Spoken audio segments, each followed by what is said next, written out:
안녕하세요.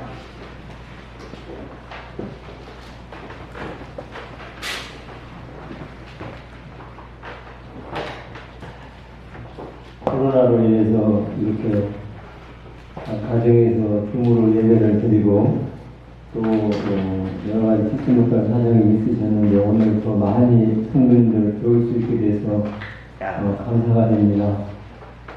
이렇게 또 코로나가 이만큼이라도 수고를 들어서 우리 또 걸리신 분도 있고 안 걸리신 분도 있지만 은혜로 그래도 주님이 감당할 만한 힘을 주셔서 지나가는 걸 감사가 됩니다. 우리 출애굽기 13장 말씀 몇 절 보겠습니다.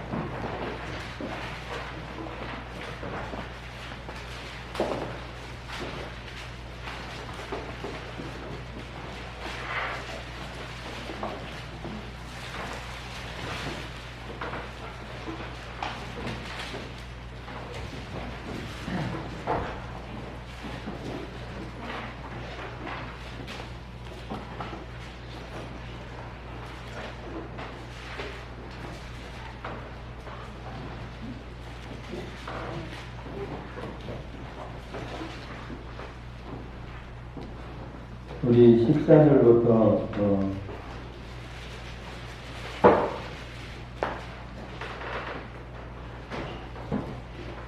20절까지 있는데 제가 14절을 읽고 우리 성도님은 15절 읽어서 교독으로 읽어보시겠습니다. 사실에서는 14절을 읽겠습니다. 장래에 내 아들들이 내게 묻기를 이것이 어찌 민영하거든 너는 그에게 이르기를 여호와께서 그 손의 권능으로 우리를 애굽에서 곧 종되었던 집에서 인도하여 내실세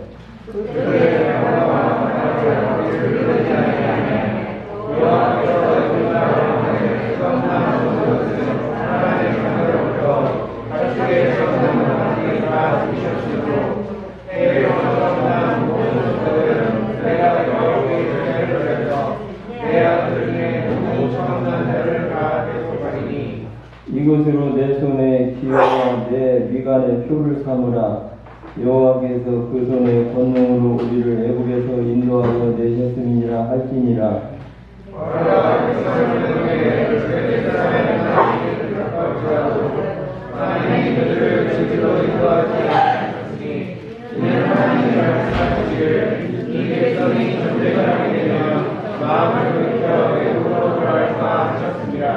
그러므로 하나님이 홍해의 광야 길을 돌려 백성을 인도하시며 이스라엘 자손이 애굽 땅에서 항우를 지어 나올 때에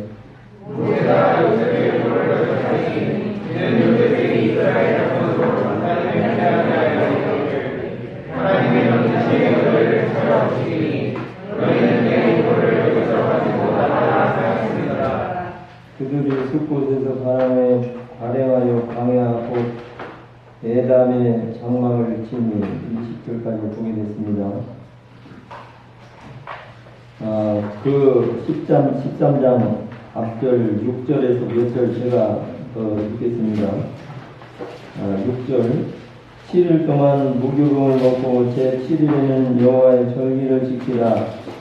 7일 동안에는 무교병을 먹고 유교병을 너희 곳에 있게 하지 말며 내 지경 안에서 누룩이 있게 보이지도 말며 너는 그날에 내 아들들에게 배워 이르기를 이 예식이 내가 애굽에서 나올 때에 여호와께서 나를 위하여 행하신 일을 이람이라 하고 이것으로 내 손에 기호와 내 미간에 표를 삼고 여호와의 율법으로 내 입에 있게 하라. 이는 여호와께서 명하신 손으로 너를 애굽에서 인도하셔 내셨음이니 연년에 이르기를 이 규례를 지킬지니라.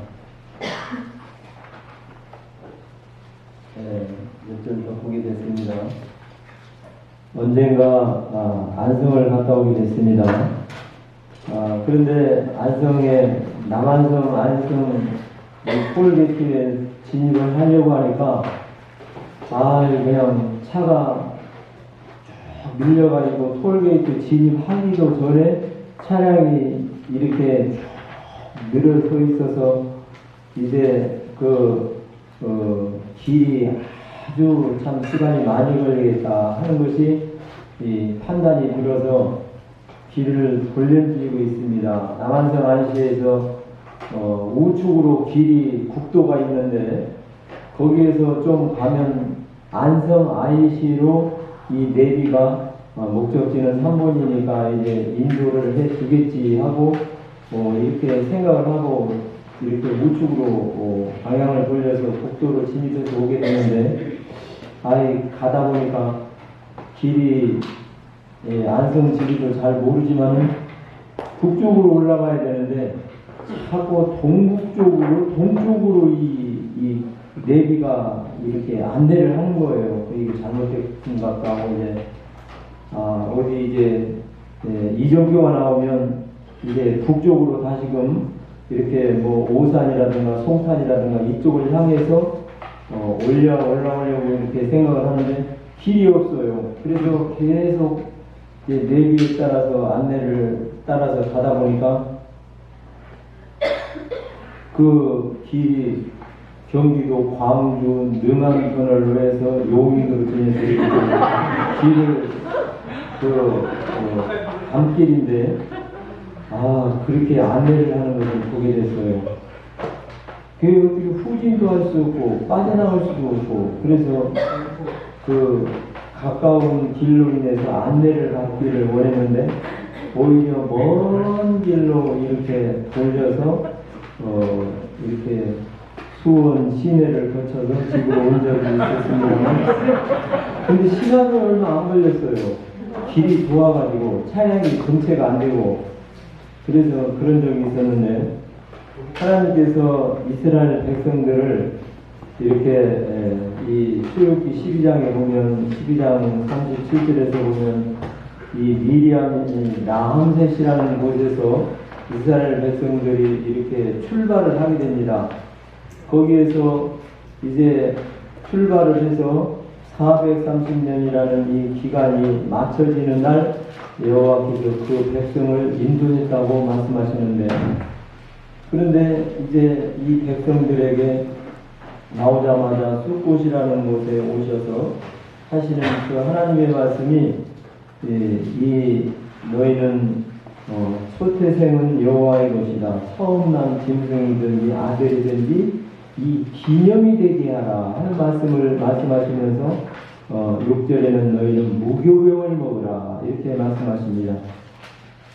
무교병이라는 이 병자가 떡병자인데 떡인데 밀가루로 만드는 떡이에요. 이스라엘 백성들이 이 애굽에서 나오는 날 먹었었던 떡인데 거기에 누룩을 넣지 말고 이 부풀게 하는 방부제를 넣지 말라는 거예요.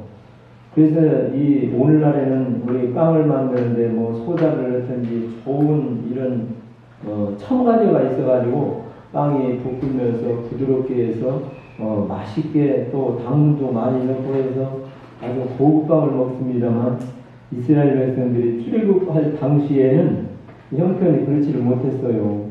지금 저희의 속박에서 이 애굽의 속박에서 나오느냐 마느냐 바로가 이랬다 저랬다 보내주지도 않을 뿐만 아니라 이렇게 어떻게 자기네들의 힘으로는 할 수 없는 이 상황에서 하나님께서 바로에게 이렇게 재앙을 내려서 이스라엘 사는 이 고센 땅의 지역에는 그 백성들이 이 문설주와 바깥문과 앞뒤 피를 발라서 하나님께서 여기는 하나님의 믿는 사람들이구나 하면서 그 피를 보고 넘어가서 아무도 이 말씀을 순종한 이스라엘 백성들은 죽임을 당하지는 않았지만 이 애국 백성들은 하나님 말씀을 순종하지도 않았고 또 그 말씀이 몰랐었고 그들은 하나님 앞에 그날 밤에 모든 짐승이든지 처음 난 이 아들이든지 장자는 다 죽임을 당한 것을 12장에서 우리가 읽어보게 됩니다. 그래서 이 바로가 우리가 다 죽었는데 저들의 얘기를 들어보니까 저들은 하나도 죽지를 않았고 하나님이 저 백성들은 이렇게 증거를 내리지 않아서 하나도 죽지 않았구나 우리는 할 수 없구나 하면서 이제 자기의 장자가 죽으니까 어떻게 할 줄을 모르는 거예요. 그런데 이제 이 백성들을 놓아주라고 모세가 그렇게 애원을 하고 사정을 하고 하나님의 말씀에 이렇게 무서운 징벌이 오니까 우리를 내보내줘라 했지만 내보내주지 않던 그들이 이제 저들은 우리가 감당할 민족이 아니구나 하면서 나가라 하면서 내보내줬을 때 급히 나왔다고 말씀하고 있는 것을 보게 됩니다. 그래서 그 백성들이 나와서 13장 6절에 말씀해 보니까 이 절기를 하나님께서 처음에 그들에게 말씀해 주셨는데 7일 동안 무교병을 먹고 제7일에는 절기를 지키라 하는데 이 무교병이라는 빵이 말이 빵이지 밀가루 아무 첨가제도 없고 당분도 없이 그냥 구워놓은 그 빵이 굳으면 딱딱해지는데 맛이 없어요. 근데 그것을 먹으라는 거예요. 그 하나님께서 모세를 통해서 또 그 백성들이 이 가나안 땅에 들어가기 직전에 6월절 정신에 대해서 그들에게 강조한 것을 신명기서에서 보게 됩니다. 그 신명기서를 다시 한번 찾아보시면서 이 말씀을 보시겠습니다. 신명기서 16장 한번 찾아보시고 이 말씀으로 다시 오겠습니다.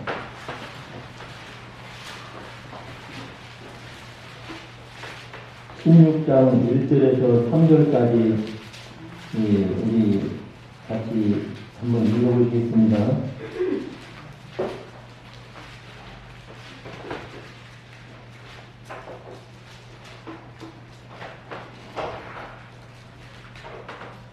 찾으셨으면 1절부터 3절까지 읽으실까요? 시작!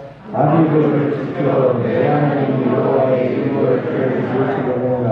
이는 과거에 내 하나님 여호와께서 너희를 여기서 인도하여 여호와께서 그의 이름을 지으시려고 찾으시는 데서 너하여도 내 하나님 여호와의 이름을 지으시기에 무효로가 너희 것을 말고 이제는 많은 요청으로 나의 것을 돌과 함께 가지러 내라. 이는 내가 이렇게서 필요하니 이라시아는 내 생명을 내가 이렇게서 나오는 것을 기록할 것입니다. 세 가지를 보게 됩니다. 첫 번째, 이 고난의 떡을 그것과 아울러 먹으라. 그 앞에는 보게 되면 우양의 이 양의 고기와 쓴나물과 또 12장에 보게 되면 내장과 아울러 먹으라 하는 말씀을 볼 수가 있습니다. 12장에 나와 있는데, 그런데 이 고난의 떡이라고 말씀하셨어요. 그 떡이 맛이 없는데 그 떡을 이 양고기와 함께 구워서 아울러 먹으라는 거예요. 거기다 보면 내장과 이것까지 먹으라고 12장에 나와 있는데, 그런데 이게 맛이 없어요. 떡이. 그것을 일주일을 먹으라고 하는 거예요. 우리 바울이가 초등학교 다닐 때 학교를 갔다가 이제 바로 가게를 빌릴 때도 있지만 집으로 가서 이제 가게 어디 있냐고 이렇게 물어보면 밥솥에 있고 김치하고 밥을 먹고 학원에를 가나 그러면 이제 예 하고 그렇게 대답을 해야 되는데, 그냥 옆에서 들으면 엄마는 좀 맛있는 것 좀 해주지 맨날 김치하고 밥을 먹고 가라 하면서 불평의 소리를 하는 것을 들은 적이 있어요. 지금도 이렇게 안 잊어먹는데, 근데 그 소리를 들을 때 마음이 아파요. 그지만 좀 어떻게 일찍 나온다고 이렇게 반찬을 좀 이것저것 해놓고 나왔어야 되는데, 저녁에 맛있는 거 해줄 거니까 오늘은 먹고 이제 학원을 가고 또 준비물도 챙기고 해라. 그런데 그 김치가 밥하고 그런 대로 먹을만 해요. 그런데 이 무교병 밀가루 개떡 붙여놓은 거 딱딱하니 굳으면 이것은 그렇게 달가운 음식이 아니에요. 당분이 있어서 달콤한 것도 아니고 부드럽고 또 부풀어 올라서 맛있게 구워진 많은 이 영양제를 넣은 것도 아니고 근데 이걸 신명기 쓴 모세는 고난의 떡이라고 말씀하시는데 이걸 일주일을 먹으라는 거예요. 그게 얼마나 쉽지 않잖아요. 이걸 한 끼 먹어도 이렇게 밥을 잘 맛있게 먹다가 밀가루 음식을 맛없이 먹으면 그것도 별론데 이 맛없는 빵을 일주일을 이렇게 먹으라는데 그래서 이 14절에 보게 되면 이게 무엇입니까? 묻거든. 왜냐하면 하나님께서 이렇게 우리 이 민족들을 애국 땅 종살이하면서 있을 때에 나오던 날에 이 빵을 먹으면서 나왔던 6월절 절기를 이렇게 지키는데 이 떡이 고난의 떡인데 이것을 먹으면서 하나님을 생각하는 거야. 그 은혜에 대해서 감사하는 거야. 이걸 행하라는 것을 이 자녀들에게 가르쳐 주라는 거예요. 숫곳에 나와서 하나님 말씀에.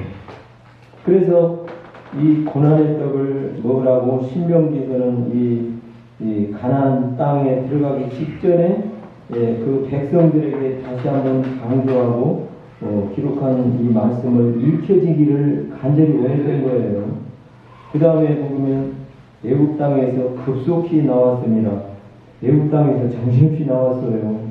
바로가 마음이 하루에도 참 몇 번씩 변해가지고 보낸다 안 보낸다 이렇게 그 많은 인력의 종 노예를 갖다가 잃게 되면 얼마나 많은 손해가 있어요. 애국 땅에 뭐 건물 짓는 데고 뭘 치우는 데고 이스라엘 백성들이 투입이 되면 그냥 자기네들 편안히 있으면서 그 많은 인력을 편리하게 사용해서 이걸 놓아주려니까 안 되잖아요. 이 말이 나가라는 거죠. 허락이 안 되는 거예요. 그런데 그 속에서 나가라고 그들이 그냥 그 자녀들을 두고 경황이 없을 때에 급속히 나왔는데 이것은 다른 표현으로 하면 우리가 죄에서는 명령행위에 죄에서는 딱 발을 끊고 주님을 믿을 때 돌이켜야 된다는 거예요. 그래서 죄에서는 속히 나와야 되는 거예요. 이스라엘 백성들에게 이 세상이 있었습니다. 애굽의 세상이 있었고 광야의 삶이 있었고 가나안 삶이 있었는데 애굽에는 벗어나야 할 그들의 삶이었잖아요. 근데 얼른 나와야지. 그래서 영화 같은 데 보면 그냥 막 양떼가 막 이렇게 왔다 갔다 하는데 얼른 집어 살고 그냥 막 급속히 나가는 것을 보는데 이것을 잊지 말라는 거예요. 너희가 애굽 땅에서 급속히 나왔던 것처럼 너희가 죄라고 잘못됐다고 판단되는 것에서는 얼른 나와야 되는 것이 하나님의 6월절 정신의 가르침이다 하는 걸 두 번째로 말씀하시고 그 다음에 세 번째는 이는 내가 애굽에서 급속히 나왔으니 이같이 행하여 너의 평생에 항상 내가 애굽집에서 나온 날을 기억할 것이니라 이렇게 말씀하셨습니다. 기억하라는 거예요. 오늘날로 말하면 우리가 기억하고 기념하는 예배드리는 삶을 말씀하시는 거예요. 너는 평생에 13장이 앞부분에 나오는 말씀대로 너는 죽어야 될 사람인데 그런데 너는 하나님의 은혜로 이렇게 구원받아서 살게 된 생명이다. 그래서 하나님의 은혜를 평생을 잊지를 말고 기억하고 기념하면서 예배의 삶을 살아가야 된다 하는 것이 신명기 16장 1, 2, 3절의 교훈이라고 이렇게 생각을 하게 됩니다. 일주일 동안 이렇게 먹었던 음식이고 그랬지만 이것을 어떻게 돼요? 맛없어도 참아야지 어떻게 해요? 그래서 항상 자녀들을 맛있는 참 좋은 음식도 주지만 이렇게 맛 없는 것도 먹어봐야 우리가 참 지난번에 엄마가 해줬던 참 흔히 먹는 떡볶이였던지 김치도 먹어도 똑같은 상황에서 맛있게 먹고 감사할 수가 있어요. 하나님 앞에 감사를 모르는 사람은 세상에서도 감사할 수 없고 하나님 앞에 감사하지 못하면 부모에게 효를 잘한다고 보장을 못하는 거예요. 이 부모는 하나님은 우리가 볼 수 없기 때문에 부모를 통해서 감사하고 공경하며 섬기고 또 부모를 통해서 경외함을 통해서 하나님을 보이지 않는 하나님을 경외하는 것이 이 모든 포함된 정신 속에 가르침이 있다 하는 것을 보게 됩니다. 그래서 우리 맛이 없는 음식이라도 6월절을 생각하는 것은 맛없는 빵을 생각할 때 하나님 앞에 우리 생각을 바꿔서 이것이라도 먹어도 참 감지덕지 한 일이지 하는 마음으로 먹을 때는 감사할 수 있지만 그냥 오늘도 이거하고 먹는다, 이렇게 맛없는 김치하고 먹는다, 그렇게 우리 학생들 불편하면 안 되는 거예요. 그래서 오늘부터 똑같은 상황에서 똑같은 음식을 똑같이 먹더라도 어머니 오늘 떡볶이 참 감사히 잘 먹겠습니다. 오늘 김치가 왜 이렇게 더 맛이 참 이렇게 있어서 감사히 먹겠습니다 하면 주는 사람도 있고 먹는 사람도 기쁨이 있어서 뼈와 살이 배서 건강에 좋다고 하는 것을 생각하는 것이 좋겠습니다. 이 다음 절을 좀 보겠습니다. 8절에 보게 되면 너는 그날에 내 아들들에게 이르기를 이 예식은 내가 애굽에서 나올 때에 여호와께서 너를 위해 행하신 일을 인합니다 하고 이것을 내 손에 기호와 미갈의 표를 삼고 여호와의 율법을 내 입에 있게 하라 이렇게 말씀하십니다. 하나님께서 이스라엘 백성들을 애굽 땅에서 나오게 한 일을 이렇게 우리 손에 뼈딱지와 같이 이렇게 가지고 다니면서 볼 수 있게끔 하고 또 다른 말씀에 보면 집에도 앞뒤 문설주에 적어놓고 붙여서 들어갈 때도 보고 나올 때도 보고 앉았을 때도 보고 하는 것이 이 성경의 가르침인데 들려주고 읽어주고 또 외우게 하고 여기 여호와의 말씀이 내 입에 있게 하라고 하는 말씀은 외우게 하라는 그와 같은 가르침의 교훈이라고 하는 사실입니다. 그래서 우리는 우리 성도님들은 많이 외우십니까? 이스라엘 백성들은 이 자녀들을 어렸을 때부터 키워가지고 이렇게 이 창세기, 출애굽기, 레위기, 민수기, 신명기, 모세, 오경을 다 외운다는 거예요. 문자 그대로 믿고. 그래서 그 사람들의 그 하나님에 대한 그 열의와 하나님을 알아가는 그 말씀의 지식이라는 것은 아주 우리가 생각하는 상상을 초월한다는 거예요.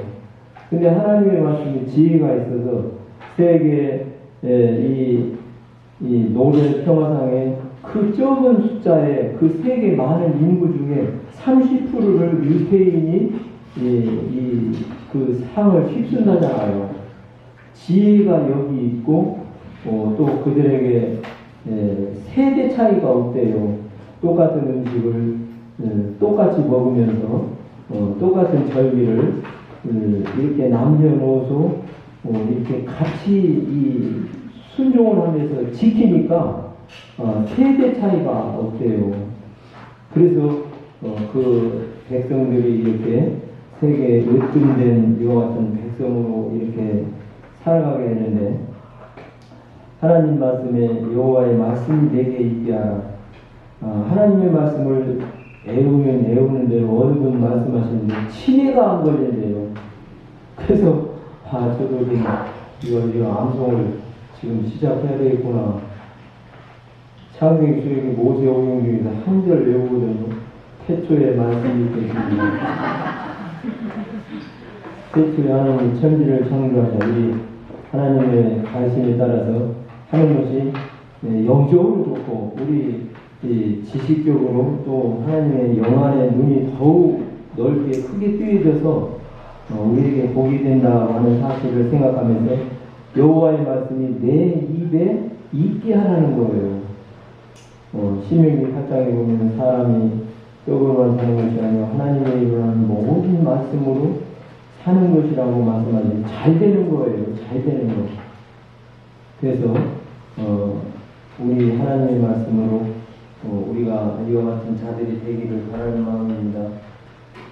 14절에 보게 되면 장래에 내 아들이 내게 묻기를 이것이 어찌미냐 하시거든 너는 그에게 이르기를 여호와께서 그 손의 권능으로 우리를 애굽에서 그 종되었던 집에서 인도하여 내실 때 그때에 바로가 강팍하여 우리를 보내지 아니하매 여호와께서 애굽 땅에 처음 난 것은 사람의 장자로부터 생축이 처음 난 것까지 다 죽으심으로 초태생의 수컷은 여호와의 희생으로 드리고 우리 장자는 다 대속하나니 이것으로 내 손에 기호와 내 미간에 표를 삼으라.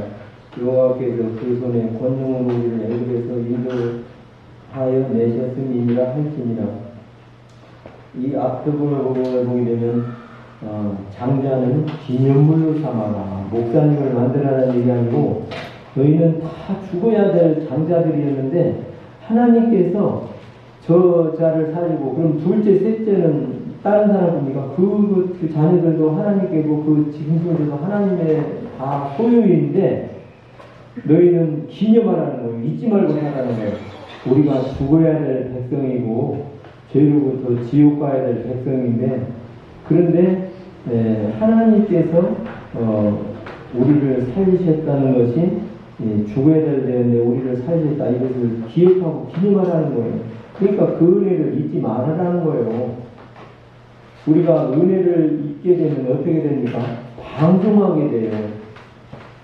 부모의 그 큰 사랑을 알면 알수록 부모가 귀한 분이고 부모를 공경할 줄 아는데 우리가 부모에 대한 그와 같은 사랑을 모르고 살아가는 만큼 어떻게 돼요?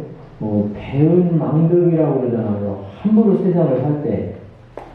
그런데 부모를 공경하고 부모를 위할 줄 알고 부모를 경외할 줄 아는 사람은 그렇지 않잖아요.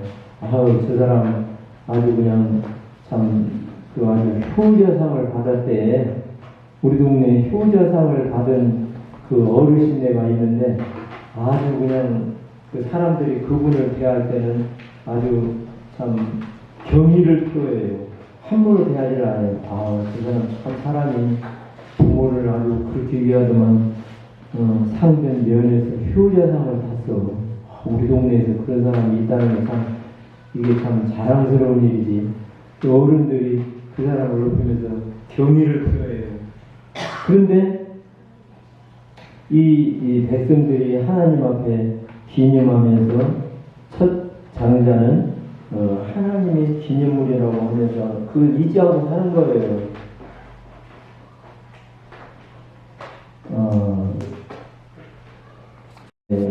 보겠습니다. 17절에 보게 되면 바로가 백성을 보낸 후에 블레셋 사람의 땅의 길은 가까울지라도 하나님이 그들을 그 길로 인도하지 아니하였으니 이는 하나님이 말씀하시기를 이 백성이 전쟁을 보면 뉘우쳐 외국으로 돌아갈까 하였음이니라.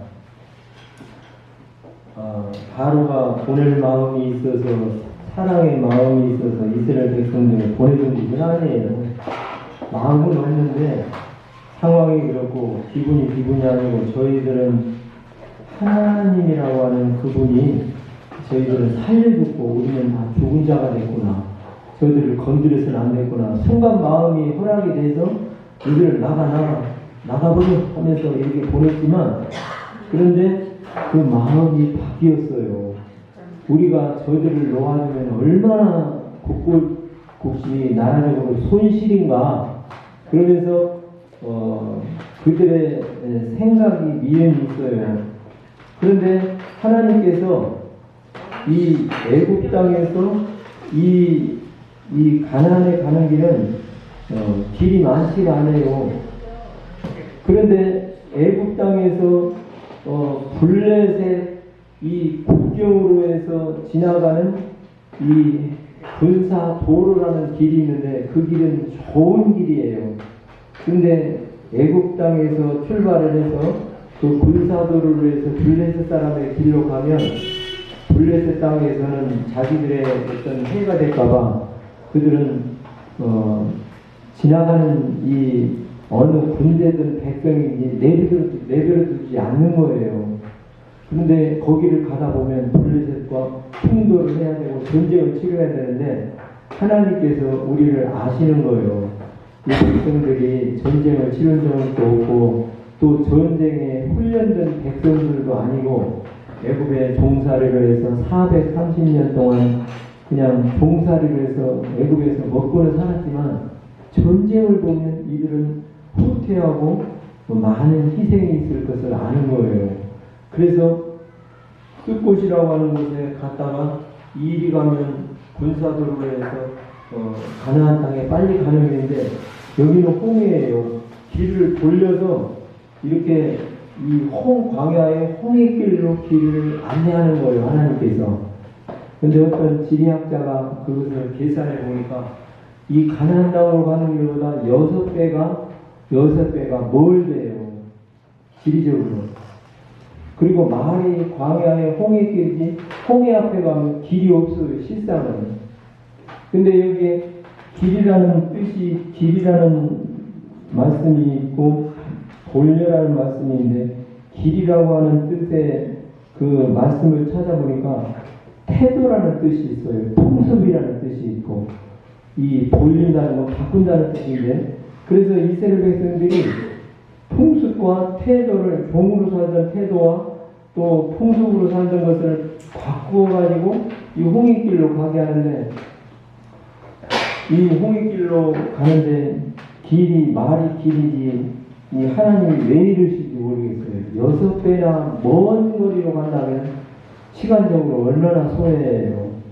빠른 길로 휙 가버리면 바로 안 쫓아왔을지도 모르겠어요.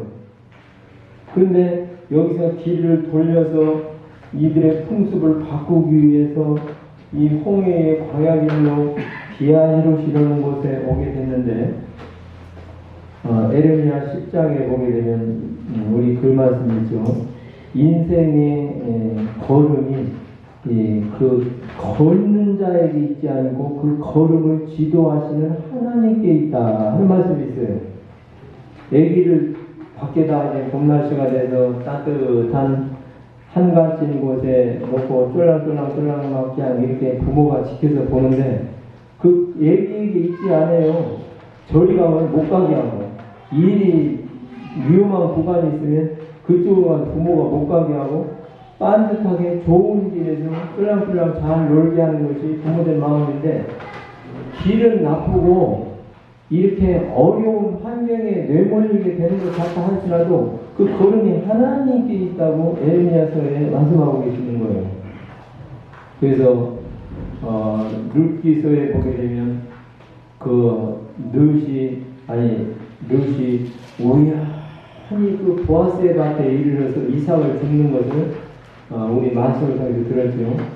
그런데 그 우연이라는 말에 하나님의 손인데 자기의 걸음이 있지 않고 그 죽다 보니까 보아스의 밭에 이르러서 그 연고로 인해서 말씀이 이루어지고 연고로 인해서 이렇게 연결이 되는 것을 보게 되는데 그래서 내가 뭐가 하나님이 좀 더디게 된다 할지라도 불명할 게 아니라 하나님께서 왜 이러시나 내게 다른 일이 있으신가 이렇게 생각을 하면서 하나님 앞에 기도하시고 기다리는 것이 우리 성도들의 세상을 살아가는 지혜다 하는 것을 생각을 해보게 됩니다. 그런데 하나님께서 그 길을 가는 이유가 있어요. 저 앞에 가면 모세가 처음에 양떼를 치면서 만났었던 그 산이 있어요. 우리 그 출애굽기 3장에서 한 절 찾아보시고 또 이 말씀을 몇 절 보겠습니다.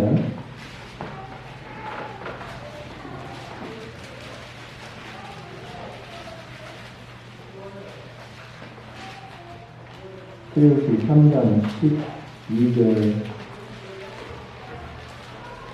보실까요?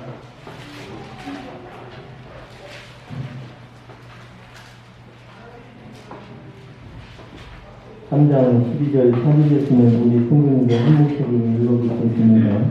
시작. 하나님이 가라사대 내가 정령을 인정하겠습니다. 내가 백성을 외국에서 인도하였는데 너희가 이 땅에서 하나님의 편이니 이것이 내가 너를 보낸 증거니라. 지금은 광야의 홍해길로 돌려서 어떻게 보면 답답합니다. 앞에는 홍해가 있고 좀 더 보면 이렇게 바로가 이렇게 나경을 들이고 찾아오잖아요. 그런데 어떻게 할 줄을 모르겠어요. 그러나 하나님께서 홍해 앞에 와 있어서 이렇게 이스라엘 백성들이 어떻게 보면 당황하고 그들이 그렇지만 하나님이 계획이 있으신 거예요. 하나님이 가나안 땅을 통해서 바로 이렇게 가실 수도, 가나안 땅을 블레셋 국경 군사도로를 위해서 갈 수도 있게 하셨지만 그 백성들이 전쟁을 보면 되돌아올 수도 있고 얼마나 많은 큰 희생이 있을 수도 있고 그렇기 때문에 이들을 길을 돌렸는데 홍해 앞에 와 있어요. 우리는 세상을 살아가면서 이렇게 어떤 문제를 보고 그냥 어떻게 할 줄을 모르는 거예요. 저 자신부터가. 그러나 문제를 보는 것보다는 문제를 해결하실 수 있는 하나님을 보는 믿음이 있다고 하면 그 문제가 아니에요. 그 문제가 아닌데 우리는 근시안적으로 그렇지를 못하잖아요.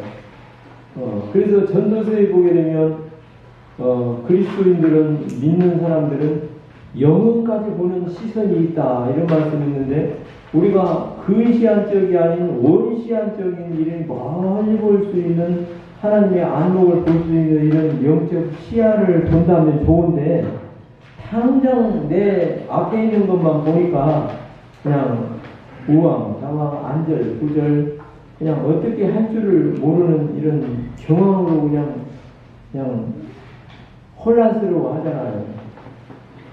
그 조그마한 가게를 하다 보면 장사가 그런 대로 될 때는 저기인데 잘 안 될 때는 그런 마음이 드네요. 큰일 났구나. 가게에서는 내일 모레 내야 되고 애들 가르친다고 등록금은 내야 되고 세탁을 한다고 누가 뭐 몇백만 원 그냥 가서 세탁을 하는 것도 아니고 아유 그냥 한숨을 쉬는 거예요. 근데 어떻게 하다 보면 또 메꿔주고 며칠 늦어지기는 했는데 이렇게 살아오게 된 그런 형편이 있었습니다. 그래서 우리 믿는 성도들은 문제를 보는 것도 안 볼 수가 없지만 앞에 당면은 이 홍해가 있으니까 그런데 문제를 해결하신 이 하나님을 생각하는 믿음을 가는 것이 지혜예요. 그래서 오늘 좀 어려움을 당하더라도 좀 문제를 보는 것으로 우리가 당장 앞에 있는 것은 당황하고 경제적으로도 그렇고 내가 그냥 무릎이 아파서 이게 안 나서면 어떻게 하나 그냥 그럴 게 아니라 그냥 하나님의 그 해결해 줄 수 있는 도움을 바라면서 그분을 볼 때 이렇게 홍해가 아니에요.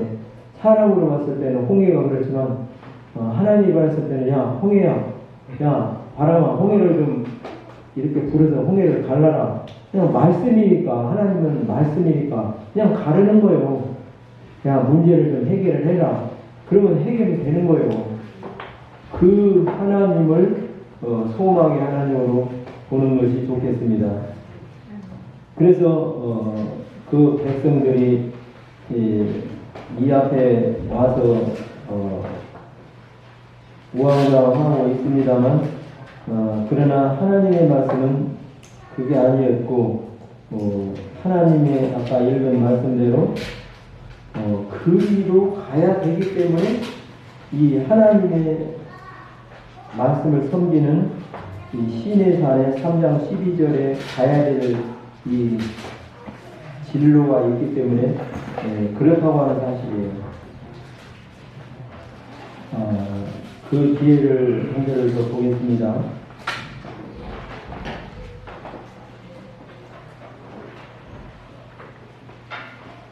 19절에 보게 되면 모세가 해골을 취하였으니 이는 요셉이 이스라엘 자손으로 단단히 맹세케 하여 이르기를 하나님이 필연 너희를 권고하시리니 너희는 나의 해골을 여기서 가지고 나가라 하였더라.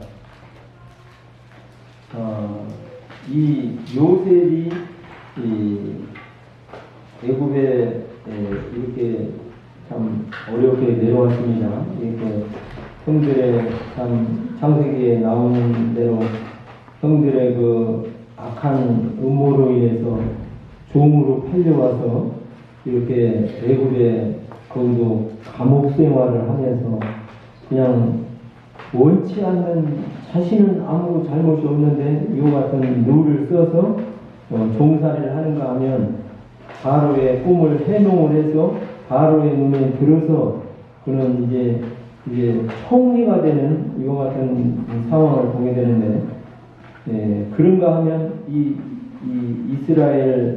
이스라엘과 이스라엘 그 후손들이 그 형제들이 66명이 이제 애굽 땅에 와서 이렇게 그들이 같이 거주해서 살게 되는 것을 창세기에서 보게 됩니다. 그런데 요셉이 그때 활동을 하고 총리로 있을 때는 그냥 꽃길만 걷는 거예요.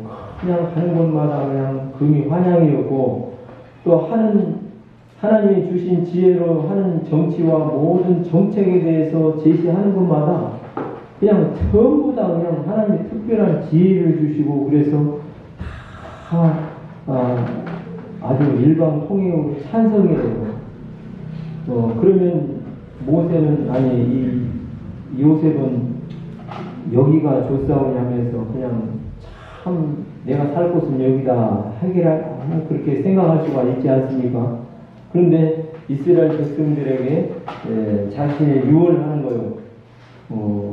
이 요셉이 창세기에 보면 110세에 죽고 애굽에 입관하였다라 하는 말씀을 창세기 50장에서 보게 되는데 그런데 내가 하나님께서 필연 너희를 찾아오신다, 권고하신다, 돌아오신다. 그때에 내 해골을 메고 가나안 땅에 가지고 가서 거기에 묻어라 하는 것을 아주 단단히 이 백성들에게 이렇게 맹세를 시키고 아주 결백을 시키고 변치 않는 마음으로 너희들이 약속을 이행할 것을 이스라엘 백성들에게 시켜서 그것을 한 것을 보게 됩니다. 그래서 모세가 애굽 땅에서 나올 때 요셉의 유고를 가지고 이렇게 나왔던 것을 보게 되는데 그런데 이 하나님의 말씀이 이제 시행되는 거예요. 모세가 이 유고를 메고 나왔을 때에는 몇백 년이 지난 거예요. 이스라엘 백성들이 애굽 땅에서 몇백 년 살았는데 430년 살았는데 거기다 광야에서 40년을 또 이렇게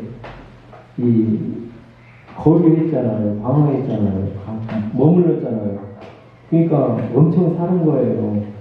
430년에다가 40년을 살아고 거기다 110세를 빼게 되면 몇 세예요? 350년 되는 것 같아요. 그런데 이 말씀을 이렇게 이 후세가 이렇게 요 해골을 들고 나오는 거예요. 그래서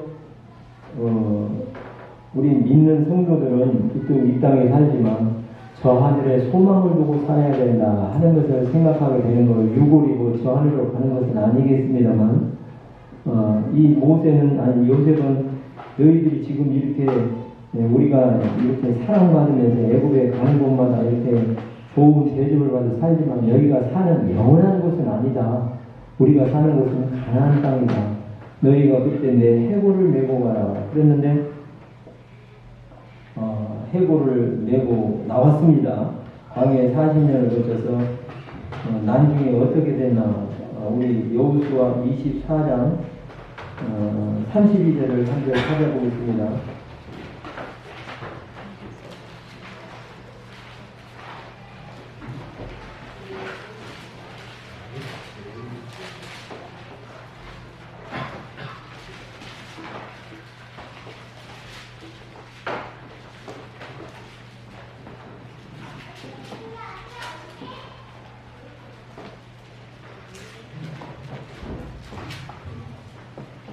32절 찾으셨으면 한 목소리로 한번 읽어보겠습니다. 찾으셨으면 시작.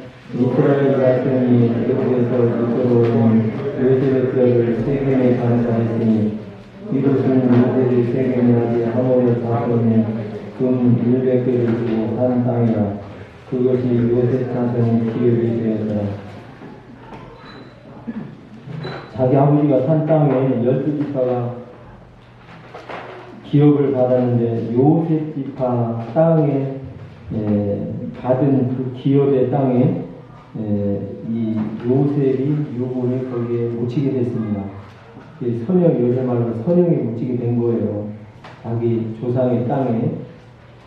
그런데 이 하나님의 말씀에 그 요셉이 그곳에 묻혔지만 모세가 묻어준 것은 아니에요.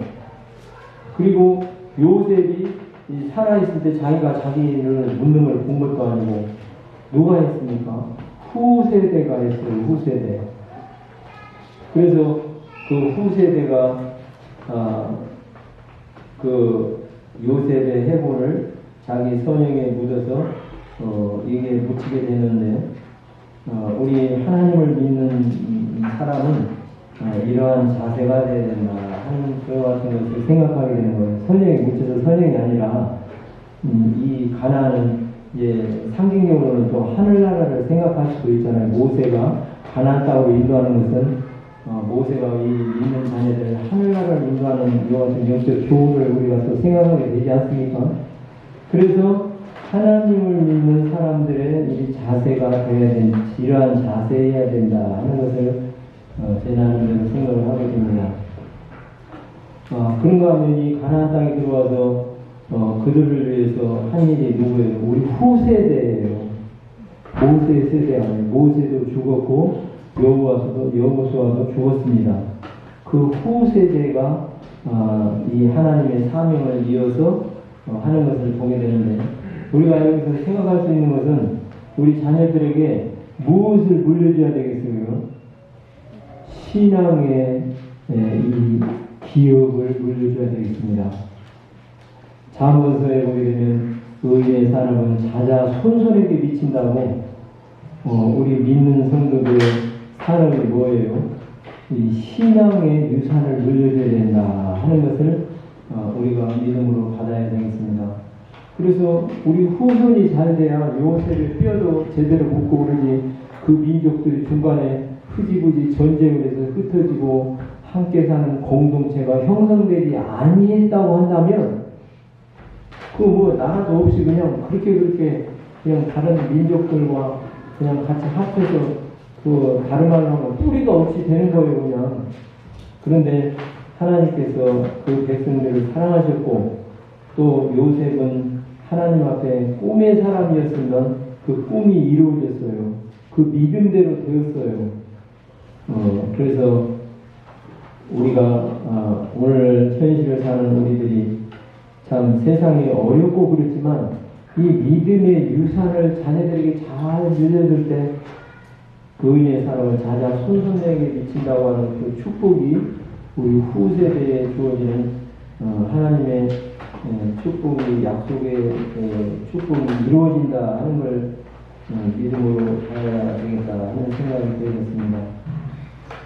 마가복음 12장 27절에 보면 하나님은 죽은 자의 하나님이 아니시고 하나님은 산 자의 하나님이시라 하는 것을 믿음으로 바라봅니다.